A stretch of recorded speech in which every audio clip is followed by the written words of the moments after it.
Kembali lagi bersama gue Fajar Aditya. Kali ini di segmen DIMJ atau Darah itu merah, Jenderal. siapa di sini yang pernah ke Kalimantan? Nah, emang belakangan itu lagi rame banget ya pembahasan tentang Pulau Kalimantan. Dimana Pulau Kalimantan ini ternyata pulau terbesar ketiga di dunia loh guys, setelah Papua dan juga Denmark. Tapi tahu nggak sih guys, ternyata ada juga loh nih mitos-mitos atau pantangan-pantangan ketika kalian pergi ke Pulau Kalimantan.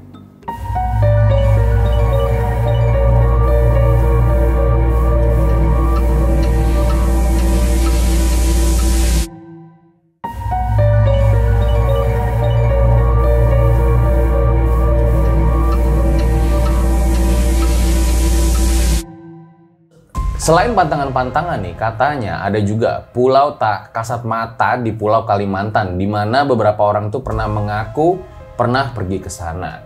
Jadi langsung aja nih kita mulai. Berikut adalah videonya.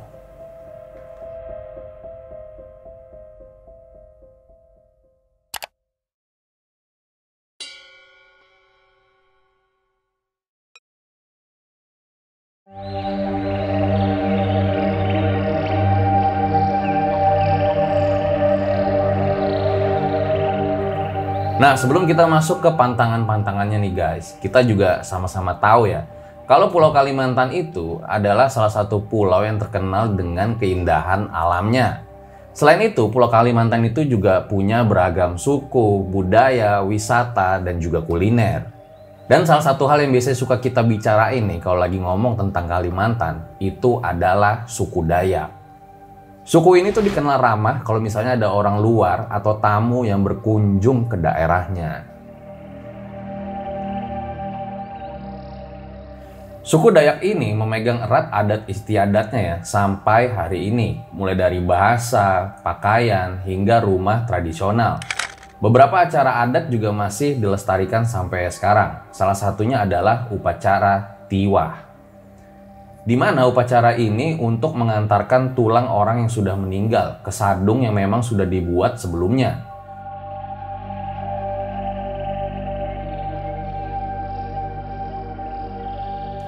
Jadi sadung itu semacam rumah kecil yang dibuat khusus untuk orang yang sudah meninggal. By the way, upacara Tiwah ini adalah salah satu yang sangat sakral.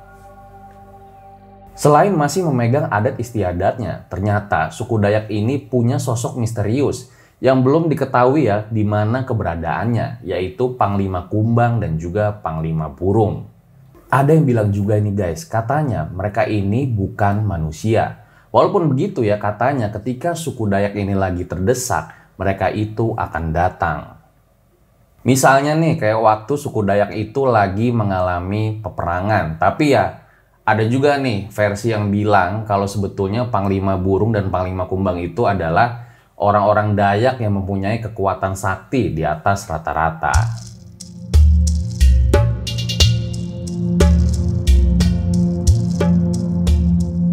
Disebutkan Panglima Burung itu bisa berubah wujud jadi apapun yang dia mau. Mulai dari perempuan, laki-laki, anak kecil, sampai orang dewasa. Terus ada juga lagi nih mitos yang mengatakan kalau sebetulnya Panglima Burung itu sudah meninggal. Terus ada juga nih yang bilang guys kalau Panglima Burung itu adalah sebuah jelmaan ya dari burung atau hewan yang memang berasal dari Kalimantan.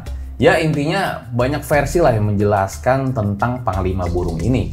Kalau menurut kalian sendiri itu gimana? Bisa banget komen di bawah.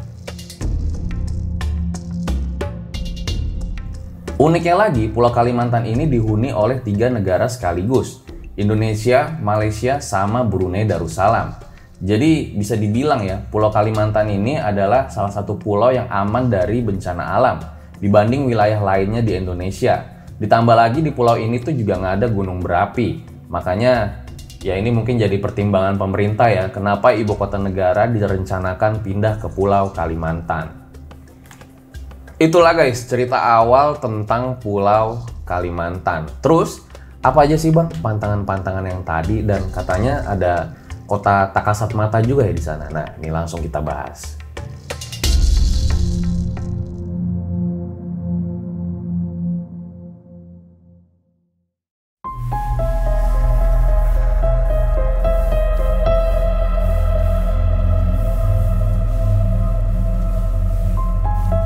Di mana bumi berpijak, di situlah langit dijunjung. Jadi kita tuh harus hati-hati ya guys. Dimanapun kita berada, jangan sekali-kali serampangan. Nah, berikut nih hal-hal yang harus kalian tahu.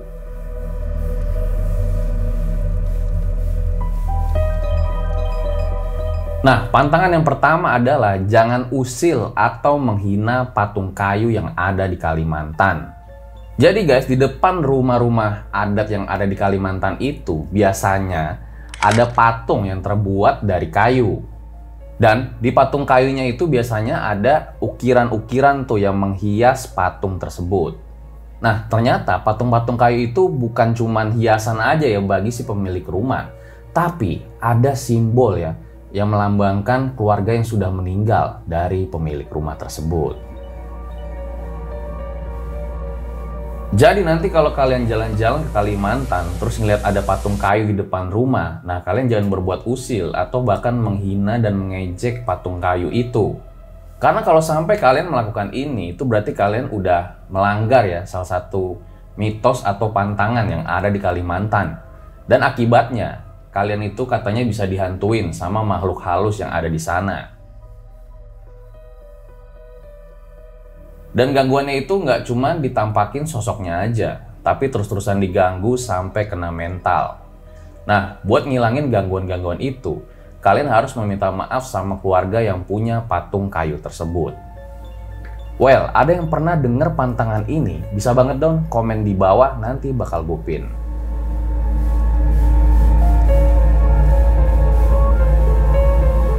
Pantangan yang kedua adalah jangan memandang rendah suku Dayak yang ada di Kalimantan.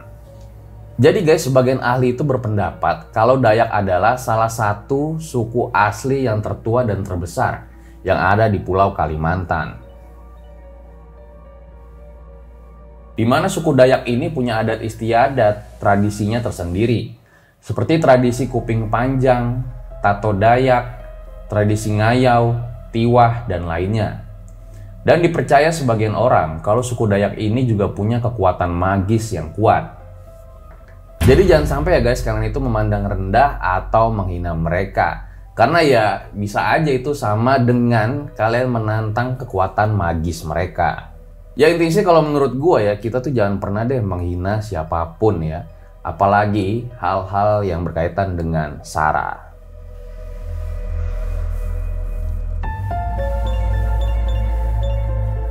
Jadi guys, belum lama itu lagi viral ya sebuah video dari tokoh adat Dayak Kalimantan. Ada nggak sih dari kalian tuh yang udah pernah lihat mandau? Jadi mandau itu adalah salah satu senjata yang melegenda ya milik dari suku Dayak. Mandau sendiri terbuat dari batu yang ditajamkan. Mandau juga dipakai suku Dayak untuk berjuang pada zaman dahulu untuk mengusir Belanda yang ingin menguasai Kalimantan. Konon Belanda itu sampai lari terbirit-birit ya ketika melawan suku Dayak. Jadi makanya Kalimantan itu sempat menjadi salah satu daerah yang sulit untuk ditaklukkan.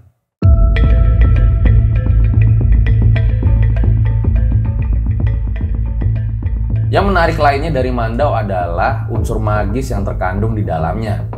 Konon katanya ada suatu kondisi di mana seorang suku Dayak punya kekuatan khusus yang dapat membuat mandaunya itu terbang sendiri untuk memenggal kepala musuh. Well, ada nggak sih dari kalian yang pernah lihat mandau? Bisa banget dong komen di bawah.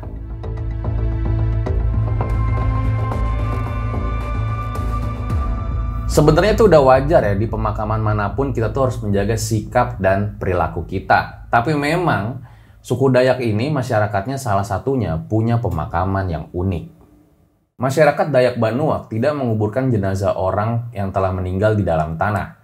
Jenazahnya akan dimasukkan ke dalam kayu yang berbentuk bulat dan digantung di sekitar rumah, hingga akhirnya menjadi tumpukan tulang. Nah, setelah menjadi tulang, jenazah tersebut akan dimasukkan ke dalam kotak kayu ulin dan disanggah beberapa tiang. Mereka percaya bahwa tempat menyimpan jenazah tersebut akan menjadi tempat roh bersemayam. Dan sebelum dipindahkan ke dalam kotak ulin, jenazah akan melalui sebuah upacara pemberkatan. Upacara tersebut akan dipenuhi dengan nyanyian-nyanyian yang mendoakan orang yang telah meninggal. Well, ya intinya sih di pemakaman manapun kita tuh harus menghargai adat dan budaya mereka, bukan?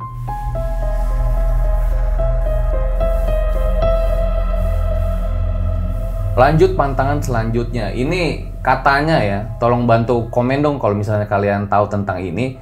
Kita tuh nggak boleh ngasih foto sembarangan. Jadi kalau misalnya kita tuh ngasih foto muka kita ke orang lain, itu sama aja ngasih kesempatan untuk orang lain itu menyakitin kita secara mistis. Ya mungkin kayak disantet atau dipelet kali ya maksudnya. Tapi kalau emang udah kepepet dan emang harus ngasih foto kita ke orang lain, kayak misalnya kita mau nikah gitu kan, harus ngasih foto tuh. Nah, foto mukanya itu harus dilobangin dulu pakai jarum, dan lobanginnya itu juga di bagian muka. Jadi kalau foto kita tuh udah dilobangin pakai jarum, ya aman lah ngasih foto kita ke orang lain.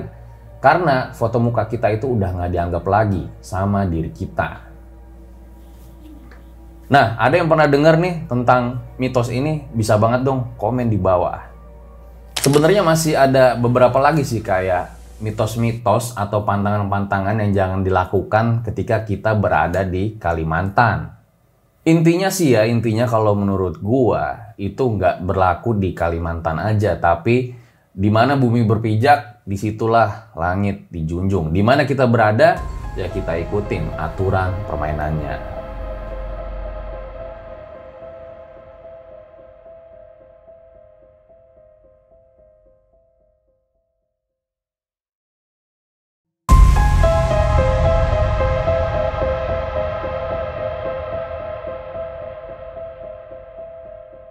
Ada kota gaib di Kalimantan. Wah, gila sih.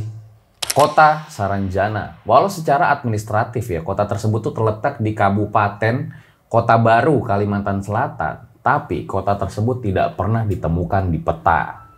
Menurut kepercayaan sebagian orang, kota gaib itu hanya bisa didatangi oleh orang-orang tertentu saja. Kota Saranjana ini diyakini terletak di bagian selatan pulau. Dan sejak dulu masyarakat setempat percaya bahwa bagian yang wilayah perbukitan itu dan tak berpenghuni menjadi lokasi dari kota gaib Saranjana yang dihuni oleh bangsa jin muslim. Kondisi kota Saranjana juga bukan kaleng-kaleng. Kota ini punya penampilan fisik modern, layaknya kota dengan peradaban maju. Deretan gedung pencakar langit bisa dijumpai di sana, ditambah lagi teknologi canggih yang jauh di atas teknologi manusia saat ini. Banyak kisah orang-orang yang secara nggak sengaja ini masuk ke kota gaib Saranjana, di mana salah satu itu dulu sempat viral ya, pemesanan jumlah alat berat dari Jakarta yang membuat kaget pemerintah setempat. Peristiwa itu terjadi di tahun 1980-an. Bayangin guys, jadi ada yang mesen nih sejumlah alat berat yang sudah dibayar lunas dengan alamat pemesanan Saranjana. Wah, kok bisa? Nah, dulu juga ada satu lagi tuh, cerita seorang ustadz yang pernah secara nggak sengaja juga masuk ke kota Saranjana, di mana dulu udah pernah gue ceritain nih di Scary Tale episode ini.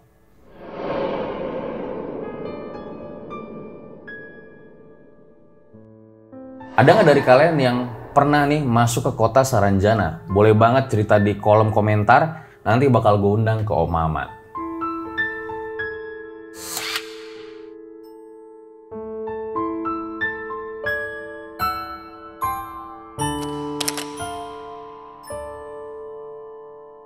Itu dia guys, sebuah cerita dari tanah Kalimantan ya. Sebuah pulau yang punya keindahan alam dan keragaman budaya. Ya intinya sih, dimanapun kita berada, tentunya kita harus menghormati adat dan budaya yang berlaku. Betul. Terus kalau misalnya kalian pengen diskusi atau bahkan mengkoreksi gue salah, bisa banget ya, tinggal komen aja di bawah. Gue rasa cukup demikian ya episode pada kali ini. Jangan lupa subscribe, like, komen, share yang banyak. Dan gue Fajar Aditya, RJ5 undur diri. Ciao.